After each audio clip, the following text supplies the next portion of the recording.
সুপ্রিয় দর্শক মণ্ডলী, universal medical college and hospital limited আজকের সংবাদপত্রে আপনাদের সবাইকে স্বাগত জানাচ্ছি। ডাক্তার জাহিদুর রহমান রয়েছেন আমাদের সঙ্গে। জাহেদ, স্বাগত আপনাকে। ধন্যবাদ আপনাকে। বাংলাদেশ প্রতিদিন আজকের শিরোনাম হচ্ছে নির্বাচনে চোখ বিদেশিদের, হঠাৎ বাজারে আগুন।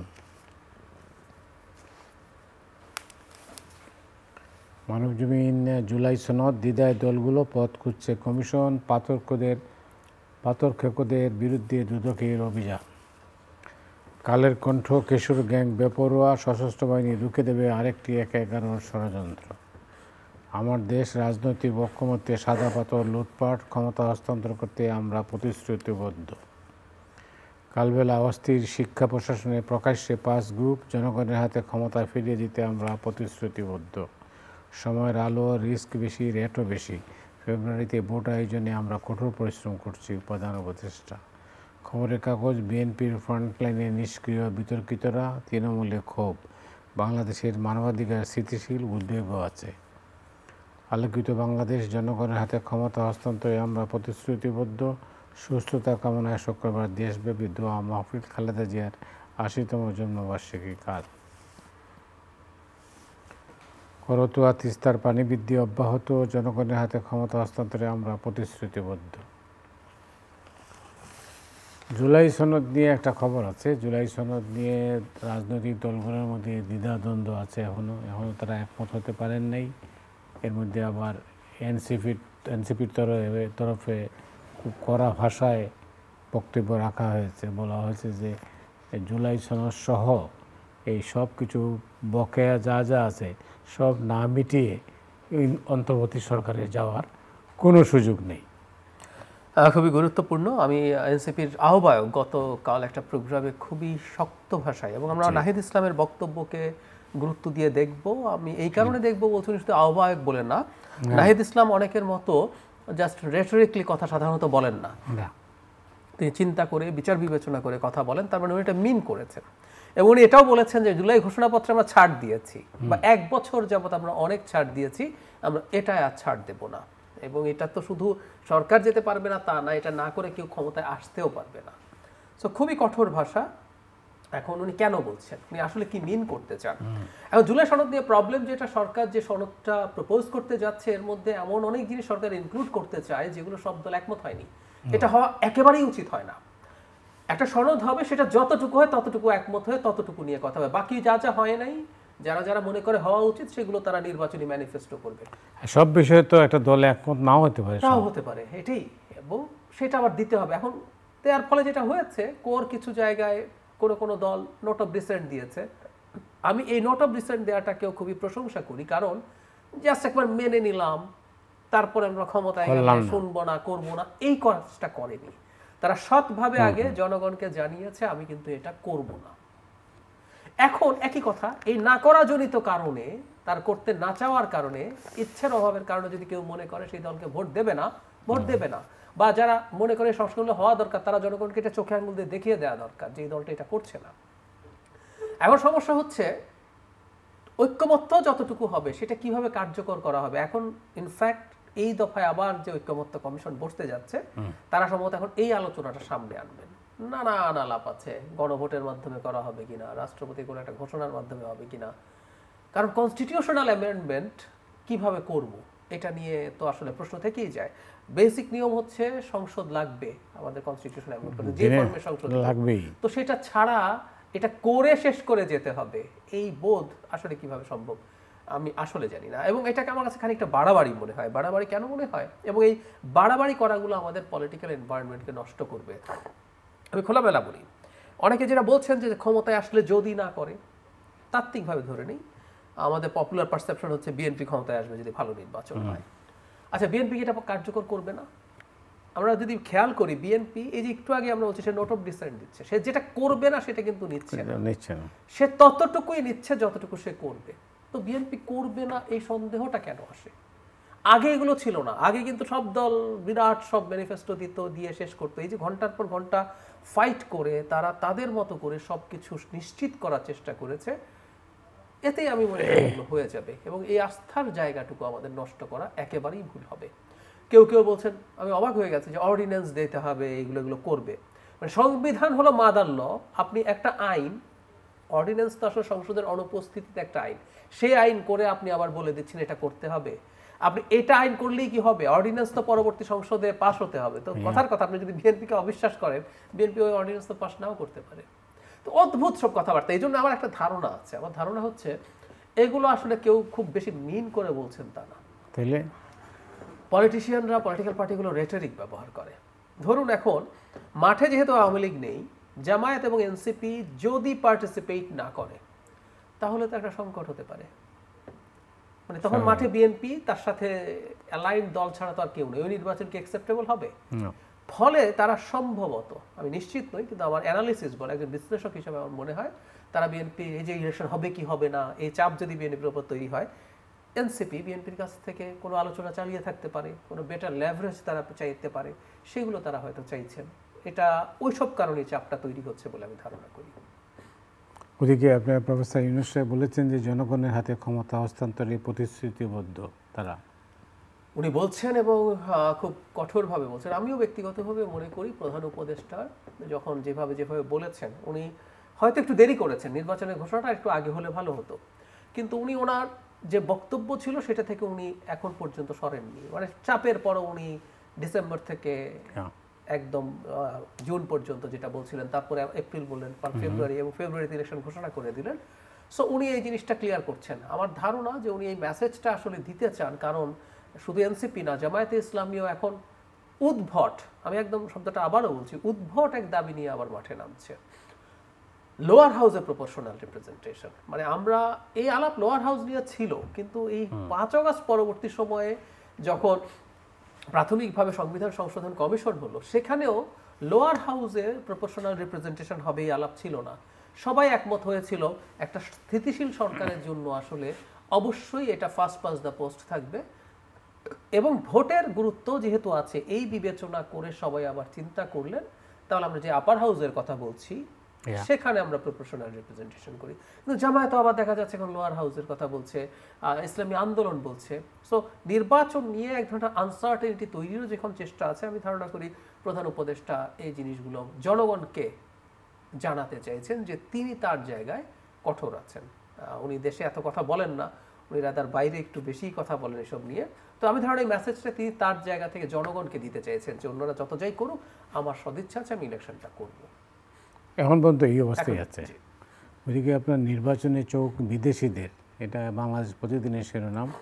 এই মার্কিন রাষ্ট্রদূতের সিরিজ বৈঠক, ইউরোপের একটা প্রতিনিধি দল আসতেছে, তারপরে কানাডা, অস্ট্রেলিয়াও তারাও সক্রিয়। খুব স্বাভাবিক। এখন খোলামেলা একটা কথা বলে ফেলা ভালো। মানে আমরা অনেকে বলি, আমাদের শেখ হাসিনার সময় খুব শোনা যেত আমরা স্বাধীন সার্বভৌম দেশ, এখানে তখন আমেরিকা বাংলাদেশের ইস্যু নিয়ে, ইউরোপ বাংলাদেশের ইস্যু নিয়ে নানান কথাবার্তা বলছে, স্যাংশন দিচ্ছে, আমাদের উপরে কেন এগুলো করবে। আমাদের এটা মেনে নিতে হবে, পৃথিবী এখন যেভাবে কানেক্টেড, পৃথিবী এখন যেভাবে ওয়ার্ল্ড অর্ডার চলছে, এখানে অনেক দেশ, কোন কোন দেশে বিশেষ করে তার কাছে গুরুত্বপূর্ণ দেশগুলোতে কে আসছে, কি সরকার আসছে, তার সাথে সে নেগোশিয়েট করতে চাইবে। আমেরিকা এখানে সব ক্রিয়াশীল পক্ষের সাথে, বিএনপি, জামায়াতে ইসলামী, ইসলামী আন্দোলন, এমনকি এনসিপি, সবার সাথে বসবে। সে তাদের মনোভাব জানতে চাইবে এবং তাদের চাওয়া কি আছে সেটা জানতে চাইবে। আমেরিকা, ইউরোপ, অস্ট্রেলিয়া যারাই হোক, প্রত্যেকের দুটো দুটো করে চাওয়ার জায়গা আছে। একটা হচ্ছে তাদের ব্যবসার ব্যাপার। বাংলাদেশ একটা এমার্জিং ইকোনমি, আমাদের বাজারের সাইজ ছোট না, 20 কোটি মানুষ প্রায়, এবং আমাদের একটা উঠতি মধ্যবিত্ত আছে। তো এই বাজারে তারা ব্যবসা করতে চাইবে। আর আমেরিকা অন্তত ট্রাম্পের সময় যে অবস্থা, সে তো এখন বাইল্যাটারাল ট্রেডই করতে চায় অনেক বেশি, সুতরাং সে সেটা দেখবে। তার চাইতে হয়তো জরুরি আমেরিকার সিকিউরিটি কনসার্ন আছে, তার জিওপলিটিক্যাল ইন্টারেস্ট আছে। চায়নার সাথে তার যে আপকামিং কনফ্লিক্টের সম্ভাবনা আছে, যেহেতু ওয়ার্ল্ড অর্ডার আমেরিকার একচ্ছত্র প্রভাব সরিয়ে চায়না খুব গুরুত্বপূর্ণভাবে মাথা চাড়া দিচ্ছে, সেই কারণেই আমেরিকা এই অঞ্চলকে কেন্দ্র করে ইন্দো প্যাসিফিক স্ট্র্যাটেজি করেছে।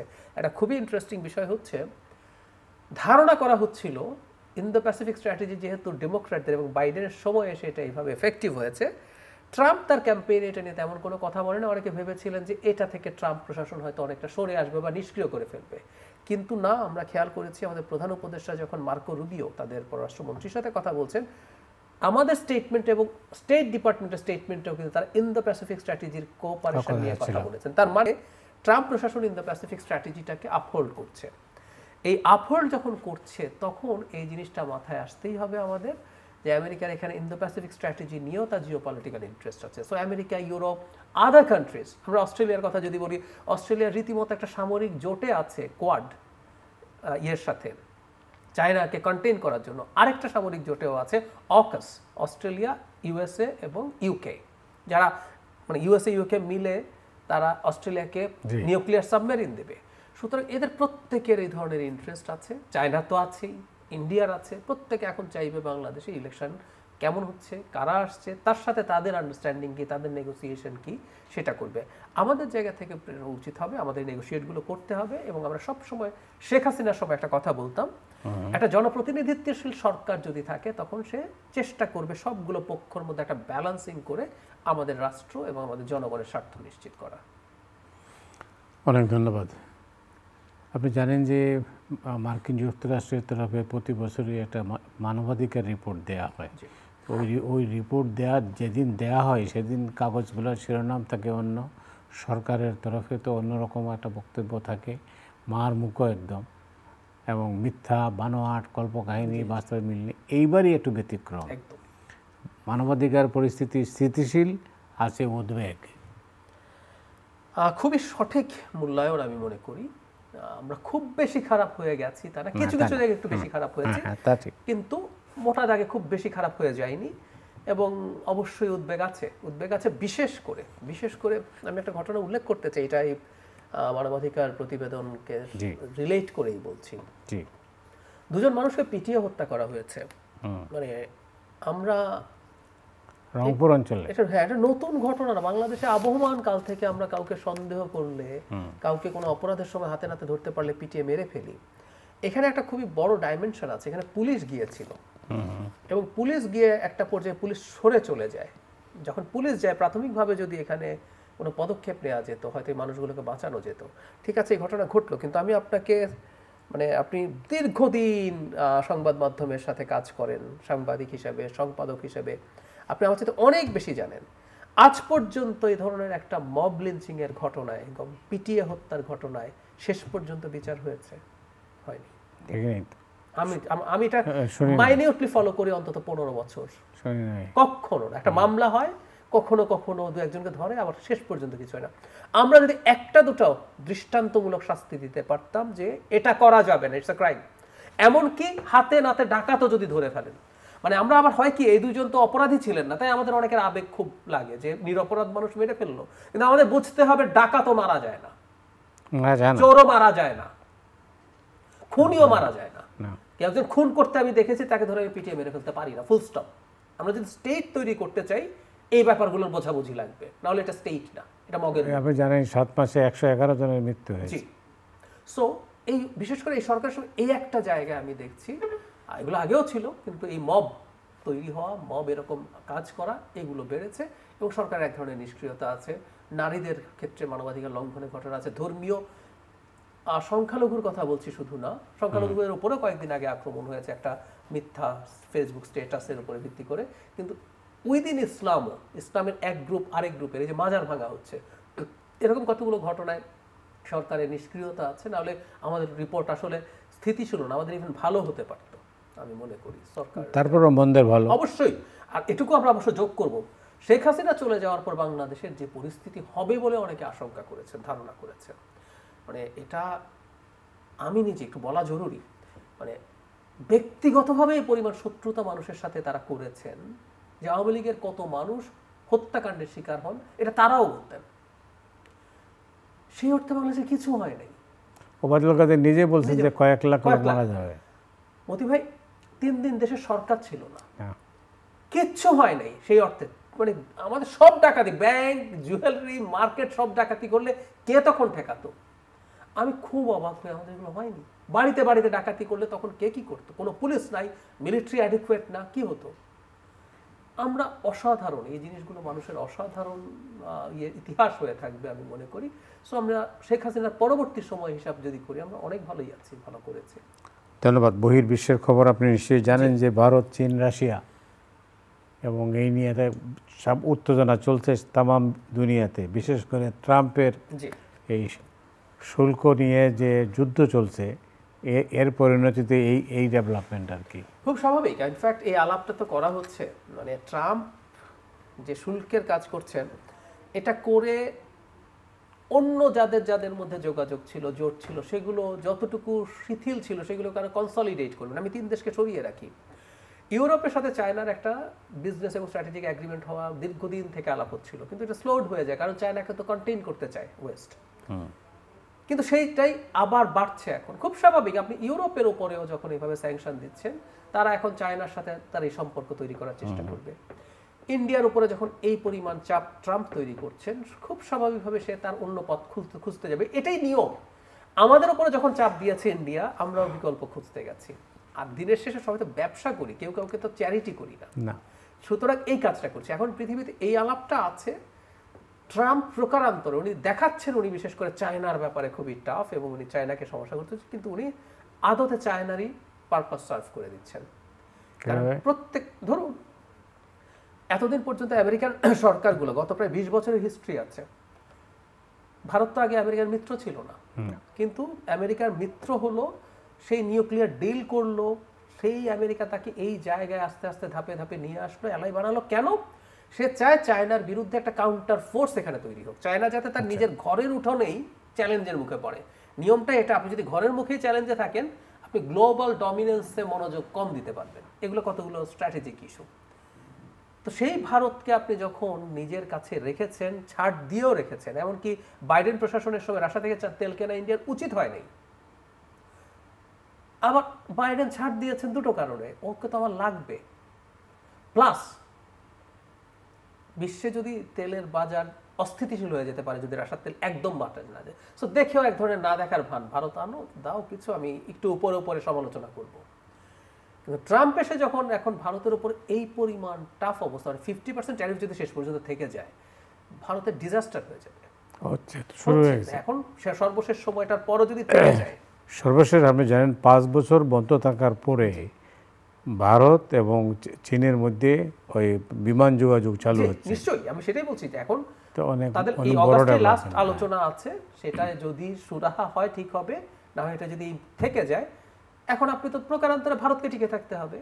সুতরাং ভারত চায়নার দিকে যাবে। তাহলে কথা ছিল চায়নার বিরুদ্ধে ভারতকে আমি রেখে একটা কাউন্টার ব্যালেন্স এখানে করব, উল্টো এখন এরা একত্র হয়ে গেল, হতে বাধ্য হবে, রাশিয়ার সাথে যাবে, ব্রিক্স আরো শক্তিশালী হয়ে উঠবে। অন্য একটা কারণে হলো ব্রাজিলের উপরও মারাত্মক চাপ আছে, মূলত বোলসোনারোকে কেন্দ্র করে চাপ দিচ্ছে সিলভার উপর, লুলা দা সিলভার উপরে। তো ওখানে ওরা অন্যদিকে চলেছে, মানে ব্রিক্সও যদি একত্র, আরো দেশ একত্র হবে, খুব অনিবার্যভাবে আপনি চাপ দেওয়ার কারণে ওদেরকে আরো কাছে। দিনের শেষে ট্রাম্প কি লাভ করবেন? আমি কোনো লাভ দেখি না, তবে তার যে ভোটার বেজ আছে, সেই ভোটার বেজ খুশি হচ্ছে। ডোমেস্টিক তো বটেই, এবং তার ভোটারের বেসকে তো বলা হয় যে rural, less educated white Americans. ওরা খুব বেশি আসলে খোঁজ খবর রাখে না ও তার ইনস্ট্যান্ট কিছু লাভ হয় কিনা। যেমন ধরুন বাংলাদেশ গম কিনবে এখন আমেরিকা থেকে, দাম বেশি হলেও কিনবে আমাদের কোম্পানিগুলো, এরকম কৃষি পণ্য, কটন কিনবে। তো আপনি, ওরা তো রুরাল, ওরা তো ফার্মিং করে, যখন এগুলো কিনবেন আগামী 2-3 বছর দেখা যাবে সত্যি আমেরিকার ওগুলোর বেশ ভালো ডিমান্ড তৈরি হয়েছে, তার ভালো বিক্রি হচ্ছে, সে কিন্তু খুশি হয়ে যাবে। এবং ওই ক্লাসটা বিশেষ করে এটা লং টার্ম ইম্প্যাক্ট কি সে বোঝে না, সে কিন্তু একদিন সাফার করবে, সেটা যে দুপুর ধরতে পারছে না, সে কিন্তু একদিন সাফার করবে ফাইনালি। এটা লম্বা আলোচনা দেখানো যাবে কেন সাফার করবে, কিন্তু ও তো খুশি হয়ে গেছে এবং ওর ভিশনটা এত দূরে যায় না, ও অত শিক্ষিত না। সুতরাং তার যে ডোমেস্টিক ভোটার বেস, সেই ভোটার বেসের একটা বড় অংশ খুশি হচ্ছে। ওইদিকে আপনি দেখেছেন যে ভারত পাকিস্তান আবার নতুন করে টেনশন শুরু হয়েছে, কারণ ওই ডেভেলপমেন্টের কারণে। পাকিস্তান হচ্ছে এখন আমেরিকার মিত্র, তো সেই কারণে নতুন মেরুকরণ অবশ্যই। এবং আরেকটা ব্যাপার মনে রাখতে হবে, এটা একটু জরুরি, সবার সাথে ঠিক হয়ে গেল, মোদি আর ট্রাম্পের সম্পর্ক ঠিক হওয়ার মধ্যে অন্য একটা ইস্যু আছে। এই দুইজনই মূলত ফ্যাসিস্ট লিডার, তারা দুইজনই বিগ ম্যান কমপ্লেক্সে ভোগে। আমি saviour, make America great again, America নষ্ট হয়ে গেছে, আমি আমেরিকাকে গ্রেট বানাচ্ছি।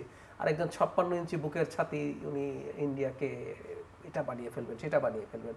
এখন সমস্যা হচ্ছে ট্রাম্পও তার ইগো স্যাটিসফাই করতে চায়, ভারত পাকিস্তান সংঘর্ষ হয়েছে, সবাই জানার আগে ট্রাম্প টুইট করে দিয়েছেন আমি কিন্তু মধ্যস্থতা করে এটা বন্ধ করে দিয়েছি। এখন ইন্ডিয়া ট্রেডিশনালি এটা চায় না, আর মোদি তো ফ্যাসিস্ট, সেও ইগোইস্টিক, সে তো এটা মেনে নিতে পারছে না, সে পাল্টা সমালোচনা করছে।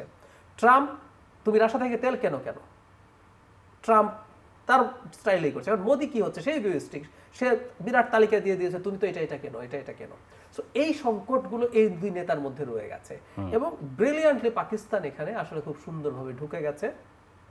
তারা তার নোবেল মানে ট্রাম্পকে যা বলে না যে দেবতা যে ফুলে পূজা পছন্দ করে তাই দাও, তার নোবেলের জন্য রিকমেন্ড করছে। এবং ট্রাম্প এক অবিশ্বাস্য কাণ্ড ঘটিয়েছেন যে পাকিস্তানের কোনো মিলিটারি চিফের সাথে একজন আমেরিকান প্রেসিডেন্ট দ্বিপাক্ষিক বৈঠক ইতিহাসে কোনোদিন করেননি। দুবার তো, হ্যাঁ দুবার, ইতিহাসে কোনোদিন আর আগে আমেরিকার প্রেসিডেন্ট কোনো পাকিস্তান মিলিটারি চিফের সাথে করেননি।